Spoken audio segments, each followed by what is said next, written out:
आकाशवाणी मुंबई. सुनील कांबळे आणि मी तुषार पवार. प्रादेशिक बातम्या देत आहोत. ठळक बातम्या. पुढच्या वर्षाखेरपर्यंत कोविड प्रतिबंधक लशींच्या 5 अब्ज मात्रा तयार करायला भारत सक्षम असल्याचं प्रधानमंत्री नरेंद्र मोदी यांचं G20 परिषदेत स्पष्टीकरण. माजी प्रधानमंत्री इंदिरा गांधी आणि माजी गृहमंत्री सरदार पटेल यांना देशवासियांकडून आदरांजली. देशभरात राष्ट्रीय एकता दिवसाचं पालन. नवीन शैक्षणिक धोरणामुळे तांत्रिक मानवी मूल्य, जागतिक शिक्षण आणि नेतृत्वाच्या संधी मुलांना मिळणार असल्याचं NITIEच्या दीक्षांत समारंभात केंद्रीय शिक्षण मंत्री धर्मेंद्र प्रधान यांचं प्रतिपादन. व्हायोलिन अजरामर करणारे ज्येष्ठ व्हायोलिन वादक संगीतकार प्रभाकर जोग यांचं निधन. आणि T20 विश्वचषक क्रिकेट स्पर्धेत आज भारताचा न्यूझीलंडशी सामना. आता ऐकूया बातम्या विस्तारानं. मात्र त्याआधी एक आवाहन. देशानं कोविड प्रतिबंधक लसीकरण मोहिमेत ऐतिहासिक 100 कोटी मात्रांचा टप्पा पार केला आहे. या कार्यात डॉक्टर, परिचारिका तसंच अन्य अनेक लोकांनी योगदान दिलं, त्या सर्वांचा आकाशवाणीला अभिमान आहे. श्रोते हो, एक जरूर लक्षात ठेवा. लसीकरण झालं म्हणून अजिबात निष्काळजी राहू नका. कोविड-19चा धोका अजून संपलेला नाही. त्यामुळे कोरोना प्रतिबंधक नियम पाळा, गर्दी टाळा, मुखपट्टी अवश्य वापरा आणि हात वेळोवेळी स्वच्छ धुवा. चला त्वरा करा, लसीकरण अवश्य करून घ्या. कोरोनाशी संबंधित योग्य माहिती, मार्गदर्शन आणि मदतीसाठी राज्याच्या 02026127394 या मदत क्रमांकावर संपर्क साधा. आता वळूया बातम्यांकडे. रोम इथं सुरू असलेल्या G20 शिखर परिषदेत कालच्या सत्रात प्रधानमंत्री नरेंद्र मोदी यांनी कोविड-19च्या लढाईतलं भारताचं योगदान अधोरेखित केलं. भारत पुढच्या वर्षाच्या अखेरीला लसींच्या 5 अब्जापेक्षा जास्त मात्रा तयार करायला सक्षम असून आरोग्य सेवेतले नाविन्यपूर्ण उपक्रम, जागतिक पुरवठ्यातली लवचिकता आणि मानवी सक्षमीकरणासाठी तंत्रज्ञानाचा लाभ घेण्याबाबतही मोदींनी यावेळी चर्चा केली. एक पृथ्वी, एक आरोग्य या संकल्पनेबद्दल देशाच्या दृष्टिकोनाची माहिती त्यांनी यावेळी दिली.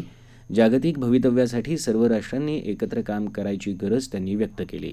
कालचं सत्र जागतिक अर्थव्यवस्था आणि जागतिक आरोग्य या विषयावर आधारित होतं. परराष्ट्र व्यवहार मंत्री एस जयशंकर यांनी अमेरिकेचे परराष्ट्रमंत्री एंटनी ब्लिंकेन यांची काल G20 शिखर परिषदेदरम्यान भेट घेतली.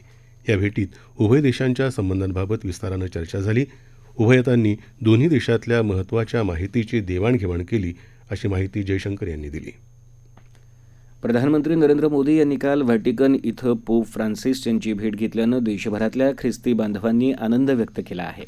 या भेटीमुळे भविष्यात एकत्र काम करण्याची गरज आणि उपयुक्तता सिद्ध होईल, असं मत मुंबईचे आर्चबिशप उस्वल्ड ग्रेशियस यांनी व्यक्त केलं आहे.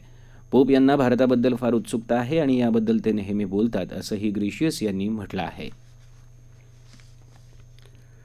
माजी प्रधानमंत्री भारतरत्न इंदिरा गांधी यांच्या स्मृतिदिनी प्रधानमंत्री नरेंद्र मोदी, राज्यपाल भगतसिंह कोश्यारी, काँग्रेस नेत्या सोनिया गांधी आणि राहुल गांधी, उपमुख्यमंत्री अजित पवार यांनी आदरांजली वाहिली. देशाची एकता, अखंडता, सार्वभौमतेसाठी इंदिराजींनी प्राणांचं बलिदान दिलं. पाकिस्तानची फाळणी करून बांगलादेशाची निर्मिती, आशियाई खेळांचं यशस्वी आयोजन, संयुक्त राष्ट्र शिखर परिषदेचं नेतृत्व, राष्ट्रीय आंतरराष्ट्रीय स्तरावर नेतृत्व करताना इंदिराजींनी दूरदृष्टी, राजकीय कौशल्याचं दर्शन घडवलं, अशा शब्दात अजित पवार यांनी अभिवादन केलं.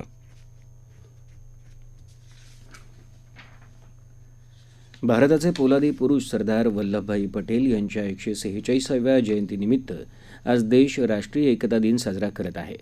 राष्ट्रपती रामनाथ कोविंद यांनी आज नवी दिल्लीत पटेल चौक इथल्या सरदार पटेलांच्या पुतळ्यावर पुष्पचक्र वाहून अभिवादन केलं. प्रधानमंत्री नरेंद्र मोदी यांनी पोलादी पुरुष सरदार वल्लभभाई पटेल यांच्या जयंतीनिमित्त त्यांना आदरांजली अर्पण केली. ते सध्या परदेश दौऱ्यावर असून पटेल जयंतीनिमित्त त्यांनी एक संदेश चित्रफितीद्वारे दिला आहे. सरदार पटेल यांच्या प्रेरणेमुळेच देश कोणत्याही आव्हानांना सामोरं जाण्यासाठी सक्षम झाला असून एक भारत श्रेष्ठ भारत ही संकल्पना उदयाला आली.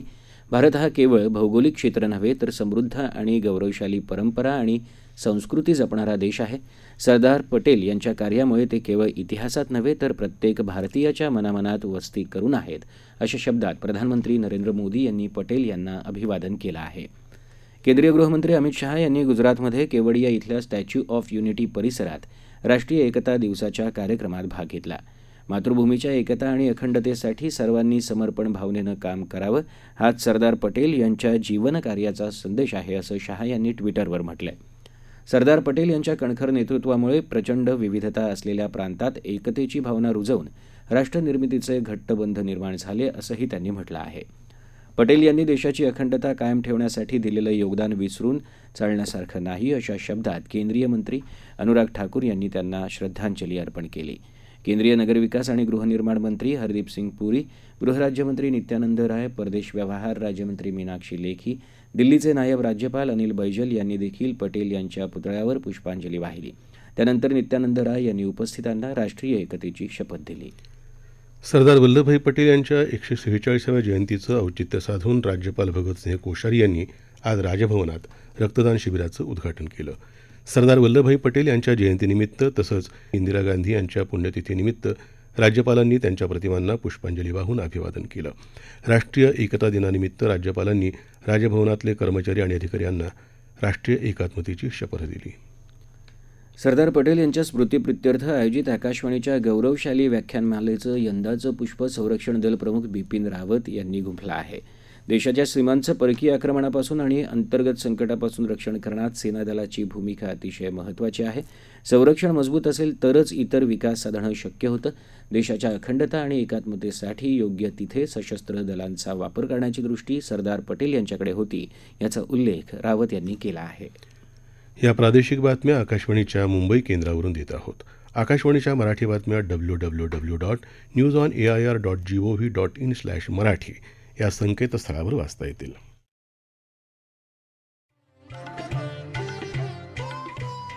कोविड-19 से बचाव और सुरक्षित रहने के 3 उपाय। मास्क लगाएं, 2 गज दूरी है जरूरी, सुरक्षित दूरी रखें, हाथ और मुंह साफ रखें.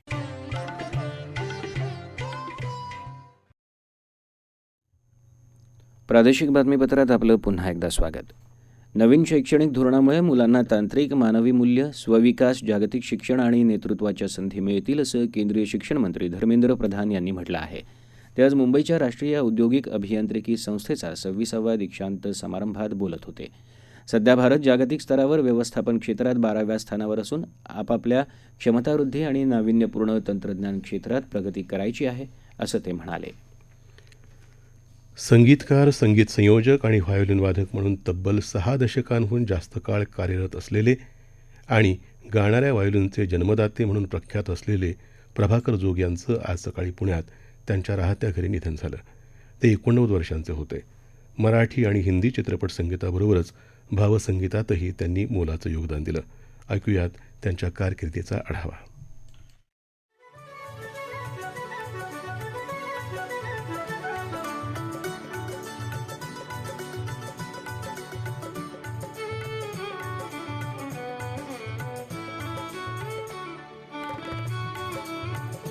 प्रत्यक्ष शब्दरूपी गाणं ऐकल्याची अनुभूती देणारं हे गाणारं व्हायोलिन.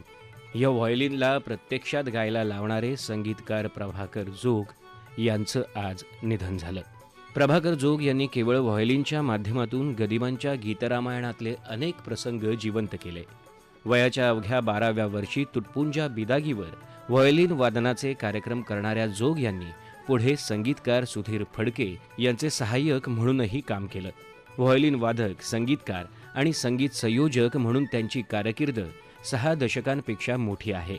अखिल भारतीय मराठी चित्रपट महामंडळाचा चित्रकर्मी पुरस्कार, महाराष्ट्र सरकारचा गानसम्राज्ञी लता मंगेशकर पुरस्कार, गदिमा पुरस्कार, सूरसिंगार पुरस्कार तसंच पुण्याच्या भारत गायन समाजाचा वसुंधरा पंडित पुरस्कार अशा असंख्य पुरस्कारांनी त्यांच्या संगीत क्षेत्रातल्या योगदानाचा गौरवही झाला आहे. प्रभाकर जोग यांच्या शरीरानं आज विराम घेतला असला तरी त्यांच्या गाणाऱ्या व्हायोलिनची सुरावट ते अजरामर करून गेले आहेत.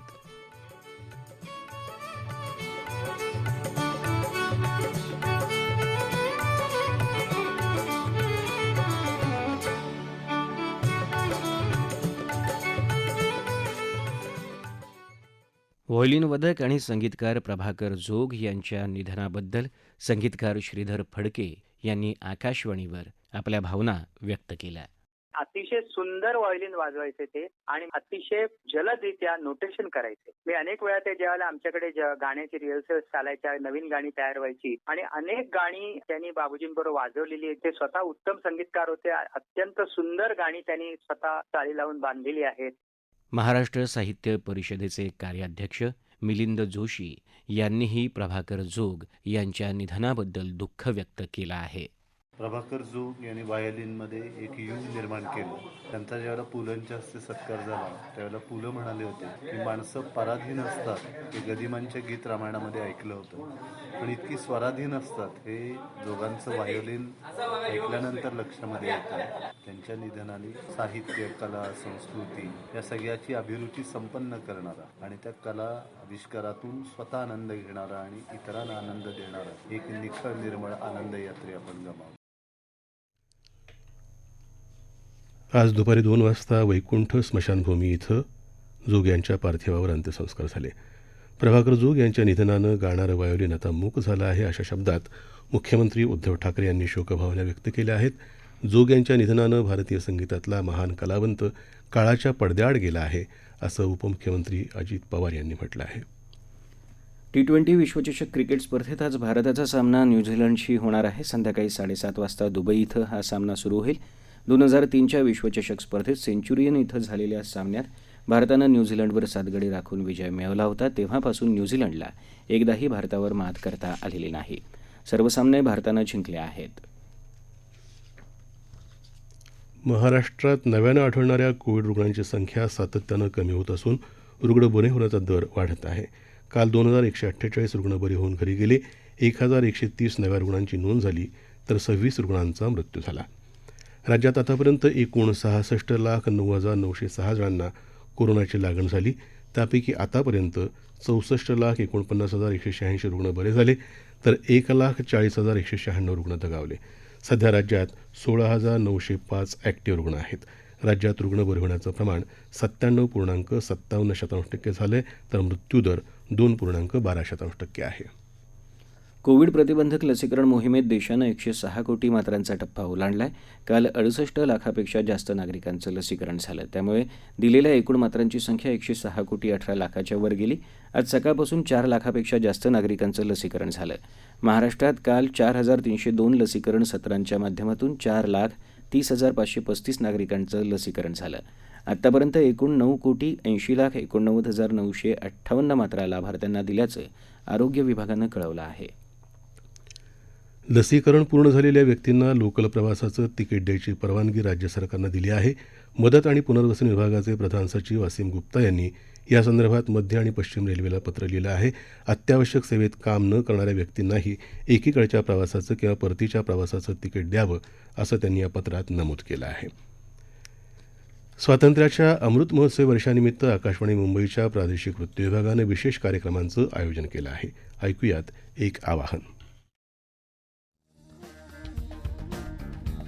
आकाशवाणी मुंबईचा प्रादेशिक वृत्त विभाग सादर करत आहे लढा भारतीय स्वातंत्र्याचा. गुलामगिरीचं जोखड झुगारून देण्यासाठी प्रत्येक भारतीयानं प्राणाची बाजी लावली. विविध जिल्ह्यातल्या त्या लढ्याची गाथा उलगडून दाखवणारा कार्यक्रम दर सोमवारी संध्याकाळी 7:15 वाजता अस्मिता वाहिनीवर जरूर ऐका. विशेष कार्यक्रम लढा भारतीय स्वातंत्र्याचा.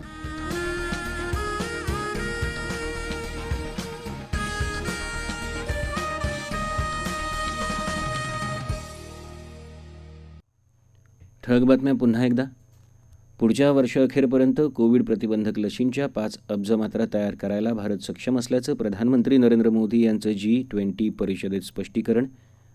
माजी प्रधानमंत्री इंदिरा गांधी आणि माजी गृहमंत्री सरदार पटेल यांना देशवासियांकडून आदरांजली. देशभरात राष्ट्रीय एकता दिवसाचं पालन. नवीन शैक्षणिक धोरणामुळे मुलांना तांत्रिक, मानवी मूल्य, जागतिक शिक्षण आणि नेतृत्वाच्या संधी मिळणार असल्याचं NITIच्या दीक्षांत समारंभात केंद्रीय शिक्षण मंत्री धर्मेंद्र प्रधान यांचं प्रतिपादन. व्हायोलिन अजरामर करणारे ज्येष्ठ व्हायोलिन वादक संगीतकार प्रभाकर जोग यांचं पुण्यात निधन. आणि T20 विश्वचषक क्रिकेट स्पर्धेत आज भारताचा न्यूझीलंडशी सामना. याबरोबरच आकाशवाणी मुंबई केंद्रावरचं हे प्रादेशिक बातमीपत्र संपलं. नमस्कार.